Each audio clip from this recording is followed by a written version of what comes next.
But today I'm not alone, I have a trailblazer of mine here, Hein Burger, we picked for this week. He's a personal trainer as well as a fitness influencer. So first things first, you said you were experiencing some nostalgic moments here because you were passing your school field.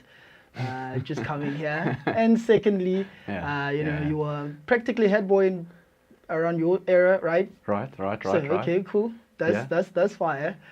So, Coolio, let's talk about what did you enjoy the most about being head boy? First things first. It was wearing the blazer. I think it was just having a uniform to represent your school and represent who you are, so that when you're walking down the passage, when you see people, it's like, yeah, this is who I am, this is who I represent. You go to schools, like I played chess, so it was like you just go in and people are like, head boy, okay, that's cool. Or like you do things and then it's like, they see your blazer, they see where you're from, and like, you're proud because it's Alex, so everyone knows Alex, and it's like, yeah. Okay, I don't know about that if everyone knows Alex, but yeah, I'll give it to you. I'll give it to you.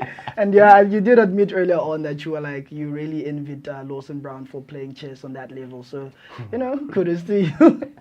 But anyway, let's get right into it, man. There's been a shift in the fitness culture, especially because I think the whole notion when we initially started, it was you wanted big size, you wanted to look big, you were not caring a lot about your wellness and all that stuff. But now the culture has shifted. What do you think really influenced the progression of the fitness culture moving into more wellness than just looking buff? I think it's information. I think like growing up, back in the day, your only exposure to gym and fitness as a whole was from a bodybuilding magazine, men's health magazines, for example, where you just see jacked guys, and that's you think, okay, for me to get fit, I need to go to gym. Okay, I need to be jacked because that's what people want. So I'm gonna do that. And then I think as the information now gets more accessible to people, then people realize, but fitness or getting big isn't not just about getting big, it's about living longer. So all of a sudden now it's shifted from looking big to actually living a healthier life. lifestyle. Yeah, and then with that information, then they see, with a healthier lifestyle, like more mobility, flexibility, more cardio-based things, you can do more rather than just have bulky muscles. So you're a big advocate for like body weight training as well as kettlebell training, and I think primarily what would be like the health benefits to that? I think versatility. Because when you think about a kettlebell versus a dumbbell, so dumbbell and gym movements, it's very unilateral. So that means that you're either pushing it away from your body or pulling it toward your body in one simple repetitive motion. But when you're using a kettlebell or you're moving a weight through the air, you're using multiple muscle groups and multiple joints. So your body is just growing in a three-dimensional form where swinging a weight through the air is now not just about isolating a singular muscle. It's building that coordination, the grip strength, so that you as a person can see you swing this through the air, and it builds everything. Your metabolism is now faster because all those tiny little muscles, it's now growing. And metabolism is muscles, So if you want to be jacked and you want to like get super ripped and things, it's having a faster metabolism, and a metabolism is governed by muscles. And you don't need weights specifically for muscles. You don't need to go to gym for muscles. You need to do the work. So I love kettlebells simply because you can do so much with kettlebells. You can do it at home, in the gym. You can do gym workouts with them. Functional mobility training with kettlebells can get you certainly very far at home, not paying any gym fees. And one kettlebell is less than 1 month gym membership. So yeah, totally 100% on advocate for that. You've got a slap bang mouth. Bro, you put me on game. Because thinking about it, kettlebells are like the neglected resource, especially in the commercial gyms. They're just there on. True. Just there. They're like the choice assorted biscuits. The pink ones. Whenever people are taking stuff from there, you're like, okay, I'll get them, eat some more. I'll get toppers before I get that. But it's useful information to know that the kettlebell is very resourceful. And I think as much as you were saying, it's like, cool, I worry about wellness. But let's be honest, can you get size by gymming from home? Because maybe a kid is like, look, man, I get being healthy and all of that jazz, but my whole primary goal is to look like Thor or look like Superman. So what would be sort of like the path or like a method for you to get that, to sort of balance being fit but also looking jacked? Have you ever heard the phrase "abs are made in the kitchen"? Yes, I've heard that quite a lot. Yes. So that basically means that whatever you are, what you eat. Okay, so if you want to go for that superhero body, if you want to get jacked, if you want to get big muscles, if you want to lose muscles, 80% of that really comes from what you eat, and 20% of it really comes from what you're doing physically, exercising. So if your goal is to really get big at home, then what you want to do, you want to eat a lot more protein. You just want to eat as much as you can. Yes. You want to eat as much as you can, and then when you exercise at home, it is beneficial to have resistance training, because that's going to cause your muscles to go in a state of hypertrophy, which is basically your muscles growing. Now, you can achieve this by doing push-ups, but there's one important principle that I must stress to everyone listening. It's slow down, fast up. A push-up, for example. 3 people can do push-ups, but they can do it in 3 different ways. One person can do very fast push-ups, 10 in like 10 seconds and done. The second person can do slowly down and fast up. And the third person can do slow down and slow up. Now that refers to time under tension. The more time under tension from your muscle, the bigger it gets. So if you do want to work out at home, it's full body, it's go have fun. And if you have a pool at home, that's even a bonus. way better. Yeah, because a pool is 3-dimensional. So if you do have a swimming pool, you're listening at this home, listening to this, go jump in that pool today and just float for a minute. See how long you can float for, and just you're going to feel a pump everywhere in your body. Your whole upper body is going to feel like totally wild, because you're now using so much muscles at home. What I want us to address, right? There's been a trend, especially in the UK, where young men are dealing with sort of like body dysmorphia, in the sense that, of course, it's centralized to people that already go to the gym, where they're like, I gym, but like I don't see any results, even though you get bulker, which is essentially sometimes leads to people using juice or like roids, because of it's the whole dysmorphia thing of like you're never satisfied. So this is 2-piece. Have you ever experienced that? And also, what advice would you give to somebody who goes through that as well? To answer your first one, I think yes. I'll say yes for the first one, because when you have a friend that is double your size, 3 times your size, then of course you feel small, and no matter how big or small you are, you're always going to feel almost inferior to this person you're working out with, whether that be muscles or leaner. Maybe they're a little bit more lean to that. So I definitely have experienced that before.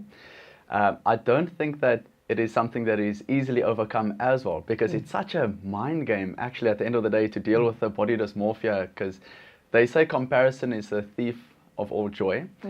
So I believe the second part is how to come over it, right? Is that you need to play to your strengths. And what that means is that when you see yourself like, okay, you've got a nice chest, work toward it. Grow that chest. When you see that you've got nice arms, someone's ever told you a compliment, nice arms, legs, whatever, own it. Because I think that is the only way you're going to get that back, is by becoming the best version of yourself, not to compare yourself. And then also put your body to use. If you are going to be playing sport, train for the sport. If you are going to be doing aesthetics, if you're into bodybuilding, then sure, make it your mission then to look as good as you look. But stop. Don't really compare yourself to someone else, because that doesn't always work. Because each person is their own person. Yeah, Ash. When you walked in in the building, I was like looking at your legs. Of course, this is what we do. There's no disclaimer, because you're already a person that likes gym like us, if you are listening here. So it's not weird to look at another man's legs. It's like, okay, cool. Leg game is on point. Is it something that you think is like genetics, or is it something that you had to work on sort of to overcompensate because you can't see it grow? I think maybe it is a little bit of both.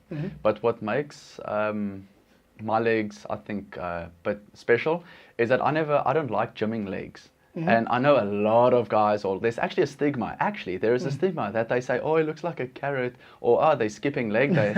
But it's like, so what? Yeah. I believe, it's my personal opinion, that legs are made for running. Legs are made for stretching. Legs are made for, endurance things. It's not really made for weights. And I've had a knee injury before, and it is not a nice thing. When I go to the gym and I gym legs, because I used to, follow the trend, be conventional. Gym legs because X, Y, Z.